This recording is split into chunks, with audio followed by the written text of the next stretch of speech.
Hello friends, welcome to our channel. இன்னைக்கு வீடியோவில் என்ன பார்க்க போகிறோம் அப்படின்னு பார்த்தீங்கன்னா, நம்மளுடைய சப்ஸ்கிரைபர் ஒருத்தவங்க எனக்கு வந்து டெய்லி சேலரி நாங்கள் எப்படி பட்ஜெட் போடுறது, நாங்கள் எப்படி சேவ் பண்ணுறது அப்படின்னு சொல்லிட்டு ஐடியா சொல்லுங்கன்னு கேட்டிருந்தாங்க. அதற்கான வீடியோ தான் இந்த வீடியோவில் பார்த்தீங்க அப்படின்னா, நீங்கள் டெய்லி சம்பளம் வாங்குறவங்களா இருந்தாலும் சரி, வார சம்பளம் இருந்தாலும் சரி, மாத சம்பளம் இருந்தாலும் சரி, பொதுவாக எப்படி வந்து பட்ஜெட்டை பிளான் பண்ணலாம் அப்படிங்கிறதுக்கான ஐடியாஸ் தான் உங்களோட ஷேர் பண்ணியிருக்கிறேன். அதனால் வீடியோவை ஸ்கிப் பண்ணாமல் பாருங்கள். அதுவும் இல்லாமல் நம்ம சேனலை பார்த்து சப்போர்ட் பண்ணிட்டு இருக்கிற உங்கள் அத்துணை பேருக்கும் என்னுடைய மனமார்ந்த நன்றிகளை தெரிவிச்சுக்கிறேன். நம்ம சேனலை இது வரைக்கும் சப்ஸ்கிரைப் பண்ணலன்னா எனக்காக சப்ஸ்கிரைப் பண்ணி வச்சுட்டு பாருங்கள். இந்த வீடியோவில் பார்த்தீங்க அப்படின்னா என்ன மாதிரியான ஒரு வருமானம் இருந்தாலும் பட்ஜெட்டை வந்து எப்படி பிளான் பண்ணலாம், அதே மாதிரி கூடுதலாக எப்படி சேமிக்கலாம் அப்படிங்கிறதுக்கான ஐடியாஸ் வந்து ஷேர் பண்ணியிருக்கேன். அதனால் வீடியோவை தொடர்ந்து பாருங்கள். வாங்க வீடியோக்குள்ளே போகலாம். இன்னைக்கு பார்த்தீங்க அப்படின்னா நம்மளுடைய சப்ஸ்கிரைபர் சொல்லியிருந்தது, எங்களுக்கு வந்து டெய்லி சேலரி ₹1000 இதுக்கு வந்து பட்ஜெட் பிளான் பண்ணுங்க, அதுவும் இல்லாமல் எங்களுக்கு வந்து சேவிங்ஸ் பற்றி வந்து சொல்லுங்க அப்படின்னு கேட்டிருந்தாங்க. அதற்கான ஐடியாஸ் வந்து நம்ம வந்து பார்க்கலாம். இவங்களுக்கு வந்து டெய்லி ₹1000 அப்படின்னா, இப்போ வந்து தின வருமானம் இருக்கவங்களுக்கு பார்த்தீங்க அப்படின்னா மாதத்தில் 30 நாட்கள் இருக்குது அப்படின்னா 30 நாளும் வேலை கிடைக்குமா அப்படின்னா கண்டிப்பாக வந்து அது ஒரு பெரிய கொஸ்டின் மார்க் தான். அதனால் வந்து நான் வந்து 25 நாட்கள் மட்டும் எடுத்திருக்கேன். 25 நாட்களுக்கு ₹1000 அப்படின்னா இவங்களுக்கு வந்து மாத வருமானம் பார்த்தீங்கன்னா 25,000 அப்படின்னு நான் கால்குலேட் பண்ணியிருக்கிறேன். இதை விட குறைவாகவும் வரலாம், இதை விட கூடுதலாகவும் வரலாம். இதில் வந்து நான் வந்து ₹25,000 வருமானம் வருது அப்படிங்கிற பட்சத்தில் அவங்க எப்படி பிளான் பண்ணலாம் அப்படின்னு வந்து ஐடியாஸ் வந்து ஷேர் பண்ணியிருக்கிறேன். அதை வந்து பேஸ் பண்ணி அவங்க வீட்டுக்கு அவங்க என்ன பண்ணிக்கலாம் அப்படின்னா மந்த்லி பட்ஜெட்டையும் பிளான் பண்ணிக்கலாம், சேவிங்ஸையும் வந்து செய்யவும் முடியும். இப்போ வந்து ₹25,000 அப்படின்னா ₹25,000 அவங்க என்ன பண்ணணும்னா ஃபஸ்ட்டு 10% இல்லைனா 20% கண்டிப்பாக சேவிங்ஸ்க்கு அப்படின்னு எடுத்து வச்சிடணும். இப்போ 10% அப்படிங்கிறது பார்த்தீங்கன்னா ₹2,500. அதுவே 20% அப்படின்னா ₹5,000. இப்போ தினமும் ஒரு ₹1,000 வருதுன்னா எப்படி வந்து 10% 20% சேமிக்கலாம் அப்படிங்கிறத நம்ம வந்து பார்க்கலாம்.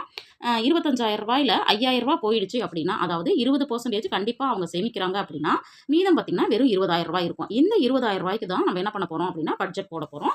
இப்போ தினமும் ஒரு ₹1,000 வாங்குறாங்கன்னா அவங்க வந்து சேமிப்புக்கு எப்படி எடுத்து வைக்கிறது, செலவுகளுக்கு எப்படி எடுத்து வைக்கிறது அப்படிங்கிறத நம்ம வந்து பிரித்து வந்து கால்குலேஷனோட பார்க்கலாம். எப்போவுமே உங்களுக்கு வந்து ஒரு வருமானம் வருது அப்படின்னா நான் வந்து எல்லா வீடியோஸ்லையும் சொல்கிறது, சேமிப்புக்கு அப்படின்னு கண்டிப்பாக ஒரு ₹100 எடுத்து வைக்க ஆரம்பிங்க. உங்களுடைய வருமானத்துலேருந்து எவ்வளோ எடுத்து வைக்க முடியுமோ அதை வந்து எடுத்து வச்சுட்டு அதுக்கு அப்புறம் மீதம் இருக்கிற அமௌண்ட்டில் நீங்கள் செலவுகளை செய்யறதுக்கு பழகணும். இப்போ பார்த்தீங்க அப்படின்னா நம்ம அந்த செலவுகள் அப்படிங்கிறத தினச்செலவுகள், வார செலவுகள், மாத செலவுகள் அப்படின்னு சொல்லிட்டு கண்டிப்பாக இந்த மாதிரி 3 கேட்டகரியாக பிரித்து வச்சு செலவுகளை பண்ணுங்க. இப்போ வந்து தினமும் பார்த்தீங்க அப்படின்னா எவ்வளோ எடுத்து வைக்கலாம் அப்படின்னு பார்த்தீங்கன்னா சேமிப்புக்கு ₹200 எடுத்து வச்சுருங்க. ஏன்னா அவங்களுக்கு வந்து வருமானம் பார்த்தீங்க அப்படின்னா ₹1,000. ₹1,000ல் 20% பார்த்தீங்கன்னா ₹200. ₹200 எடுத்து சேமிப்புக்கு அப்படின்னு எடுத்து வச்சுருங்க. இப்போ 25 நாளும் நீங்கள் ₹200 எடுத்து வைக்கிறீங்க அப்படின்னா ₹5,000 தானாக சேர்ந்துடும். இந்த ₹5,000 நீங்கள் என்ன பண்ணுங்க அப்படின்னா சேமிப்பாக மாற்றிடுங்க. இதை எப்படி சேமிக்கலாம் அப்படின்னு பார்த்தீங்கன்னா, நீங்கள் வந்து கண்டிப்பாக சேவிங்ஸ் அக்கௌண்ட் வந்து ஓப்பன் பண்ணிடுங்க. அது பேங்காக இருக்கலாம், போஸ்ட் ஆஃபீஸாக இருக்கலாம். அதில் வந்து ஒரு குறிப்பிட்ட அளவு அமௌண்ட்டை சேமிக்க ஆரம்பிங்க. அடுத்தது பார்த்தீங்க அப்படின்னா ரெக்கரிங் டெபாசிட் அப்படின்னு சொல்லுவோம். இது வந்து ₹100 நம்ம வந்து சேமிக்க முடியும். இது வந்து ஒரு எமர்ஜென்சி ஃபண்டு மாதிரி நீங்கள் சேமிக்கலாம். அதாவது ஒரு வருஷத்தில் இவ்வளோ வந்து நான் சேமிக்கணும் அப்படின்னு சொல்லிட்டு. இல்லை உங்களுடைய குழந்தைகள் வந்து பிரைவேட் ஸ்கூலில் படிக்கிறாங்க அப்படின்னா குழந்தைங்களுக்கு ஃபீஸ் கட்டணும் அப்படிங்கிற பட்சத்தில் இந்த அமௌண்ட்டை இயர்லி ஒன்ஸோ 6 மந்த் ஒன்ஸோ எடுத்து ஃபீஸ் கட்டுறதுக்கு நம்ம வந்து பயன்படுத்திக்கலாம். கண்டிப்பாக நம்ம வந்து இப்போ இருக்கிற காலகட்டத்தில் தங்கத்தோட விலை என்னதான் விலை ஏறினாலும் நம்மளால் எந்த அளவுக்கு சேமிக்க முடியும்னு நினைக்கிறீங்களோ அந்த அமௌண்ட்டை நீங்கள் சேமிங்க. கோல்டு சிட்டுக்காக வந்து நீங்கள் வந்து போடுங்க. ஏன்னா நகைகள் அப்படிங்கிறத நீங்கள் வாங்கணும்னு நினைக்கிறீங்கன்னா கண்டிப்பாக நகை சீட்டு போட்டு வாங்கினீங்கன்னா தான் நமக்கு லாபம்.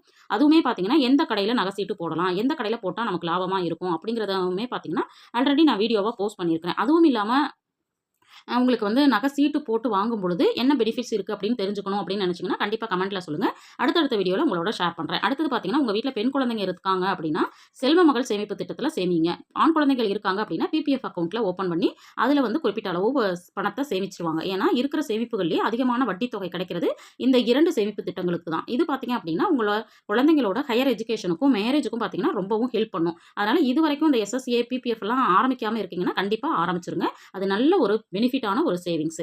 கண்டிப்பாக இந்த ₹5,000 இந்த மாதிரி நீங்கள் பிரித்து சேமிக்க ஆரம்பிச்சிருங்க. ஏன்னா நீங்கள் நினைக்கலாம் வெறும் ₹200 ஒரு நாளைக்கு எடுத்து வைக்கும்போதே உங்களுக்கு வந்து மாதத்தில் ₹5,000 சேமிக்க முடியுது. இதை விடையும் கூடுதலாக சேமிக்க முடியுது அப்படின்னா கண்டிப்பாக அதையும் நீங்கள் ட்ரை பண்ணுங்கள்.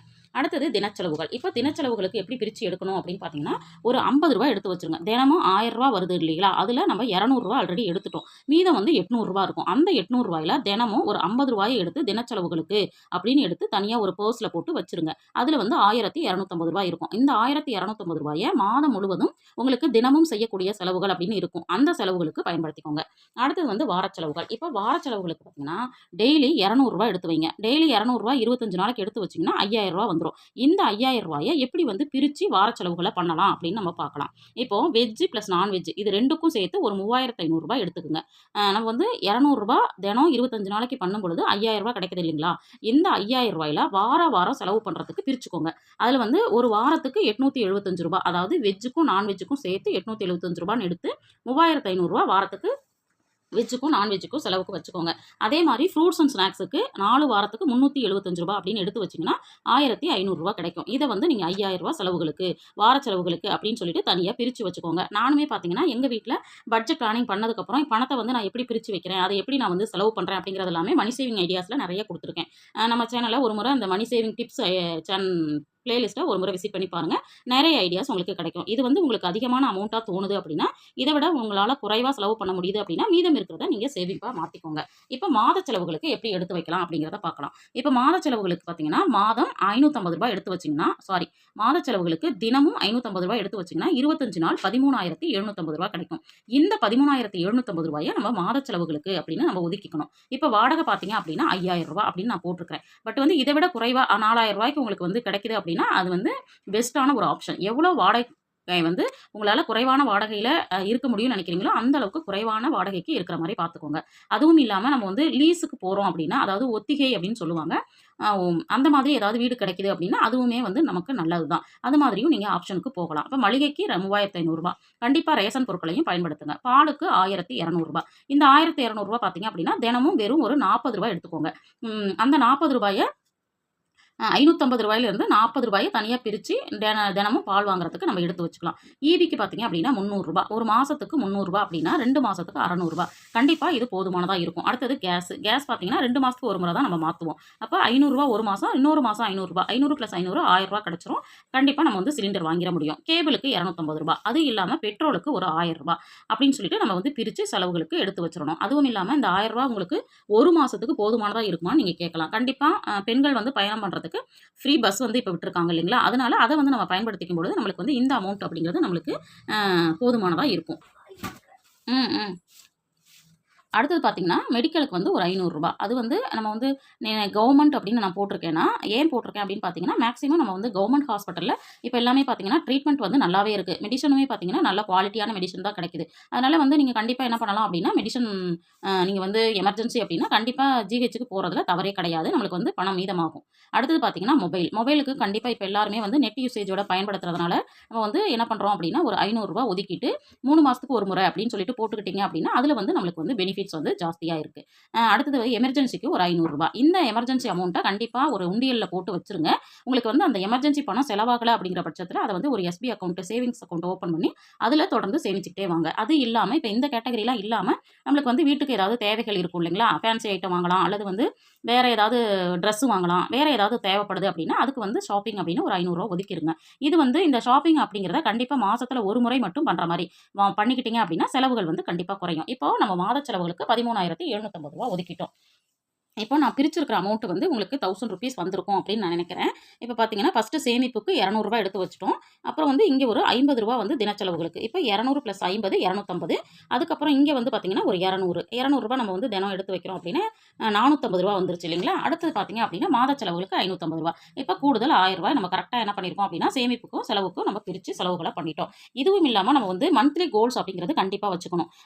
தின வருமானம் வர்றவங்க பார்த்தீங்கன்னா ஏன்னா அடுத்தடுத்த நாள் நம்மளுக்கு வருமானம் வருமா அப்படிங்கிற டவுட் இருக்கிறதுனால கண்டிப்பாக இதை மந்த்லி கோலை ஃபிக்ஸ் பண்ணிக்கோங்க. கண்டிப்பாக மாதம் ஒரு மணி சேவிங் சேலஞ்சு எடுங்க. ரூ. 50 ரூ. 20 ரூ. 10 இந்த மாதிரி. அடுத்து இல்லாமல் கோல்டு சேவிங் சேலஞ்சும் எடுங்க. கண்டிப்பாக இந்த மாதத்தில் நான் 100 மில்லிகிராம்ல இருந்து 1 கிராம் வரைக்கும் தங்கத்தை சேமிக்கிறதுக்கு ட்ரை பண்ணுவேன் அப்படின்னு சொல்லிட்டு உங்களுக்கு நீங்கள் என்ன பண்ணுங்க அப்படின்னா டார்கெட் ஃபிக்ஸ் பண்ணிட்டு சேவ் பண்ணுங்க. இந்த கோல்டு சேவிங் சேலஞ்சும் பார்த்தீங்க அப்படின்னா நம்ம சேனலில் ஆல்ரெடி நான் வந்து 1 கிராம் வாங்குறதுக்கு எவ்வளோ அமௌண்ட் தேவைப்படும், எப்படி சேமிக்கலாம் அப்படின்னு சொல்லிட்டு நிறைய ஐடியாஸ் வந்து கொடுத்துருக்கேன். அதே மாதிரி சேவிங்ஸ் ஃபார் ஃபியூச்சருக்காகவும் கொஞ்சம் சேவ் பண்ணுறதுக்கு பிளான் பண்ணுங்க. இதெல்லாம் ஒவ்வொரு மாதமும் நீங்கள் வந்து கோலாக ஃபிக்ஸ் பண்ணிக்கிட்டு கண்டிப்பாக பண்ணுங்க.